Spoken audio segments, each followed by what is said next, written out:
What is up mga peeps? Andito po muli tayo para magbigay po ng panibagong video para sa ating Savannah South.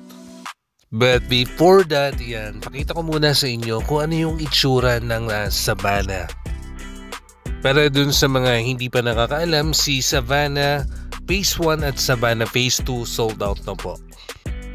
And Savannah South is more like extension na rin po ng ating Savannah. Though meron siyang sariling entrance, mamaya ipapakita ko sa inyo, pero pwede pa rin kayong dumaan dito sa Savannah mismo. As you can see on our video, yan po yung ating garden entrance, kalapit lang din po ng ating pool area at ng ating clubhouse. So mapapansin nyo dito sa gitna, ang lawak din po ng ating parks and playground. After nitong ating parks and playground, yan may makikita pa rin po kayong parks and space. So actually hindi lang po kasi iisa lang yung parks and space natin. Nakascattered po siya. Even dito sa phase 2, meron pa rin tayong parks and space. Hindi na ako nagbigay ng update for Savannah kasi alam naman natin na matagal na tapos itong ating 1 at saka yung 2. So nandito tayo, nakafocus po tayo sa Savannah South. Itong Savannah South po natin, ongoing na po yung land clearing at nag-start na rin po yung paggawa ng drainages at kung mapapansin nyo rin, inuumpisahan na rin po yung layouting ng ating concrete roads. Possibly by this coming April or May, meron na po tayong model unit na makikita dyan. At mga peeps, dun sa mga hindi pa nakakalam, ongoing pa rin po yung promo natin dito sa Savannah South. Naka-low down payment pa rin po tayo for Manor Classic, around 47,200 lang po yung ating equity. Then payable po siya within 6 months. At for Mansion Duplex, naka-promo din po yung ating down payment, around 47,500. Also payable siya up to 6 months. Kaya dun sa mga interested na mag-avail dito po sa ating Savannah South, yan po, mapapansin nyo, ongoing na po yung land development po natin. Napakabilis lang po ng turnover natin dito kay Savannah South. Pwede po tayong magpa-schedule ng viewing para makita nyo po ng actual itong ating site. Andyan lang po yung contact numbers namin sa screen. Ayan, pwede nyo po kami tawagan or i-text. And pwede nyo rin po kaming i-reach out sa aming Facebook page, Gigante Real Estate Services.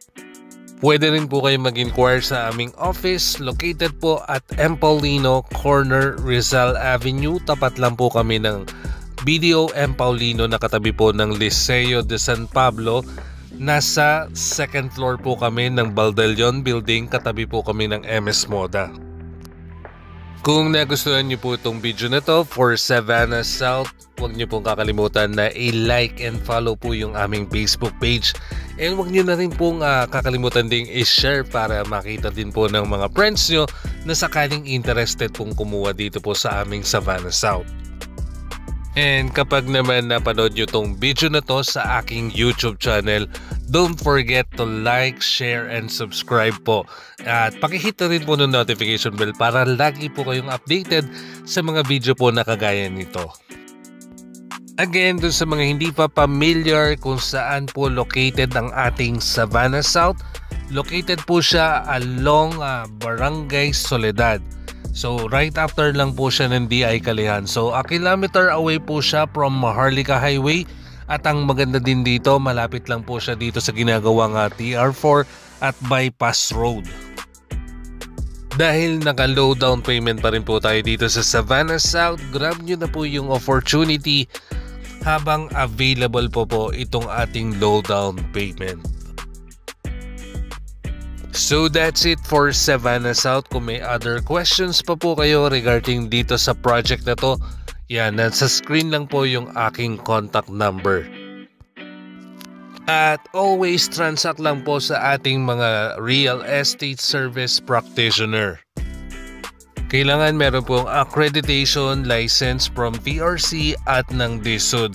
Kung maaari, nakalagay na rin po yung ating PTR number. share ko na lang din kasi dun sa mga na-encounter kong clients nagkukwento kasi sila na yung mga dati nilang seller, yan, napabayaan na po sila, hindi na po sila kinakausap after the reservation. Para maiwasan natin yung ganitong senaryo, dun po tayo sa real estate service practitioner mag-inquire. Thank you for watching mga peeps.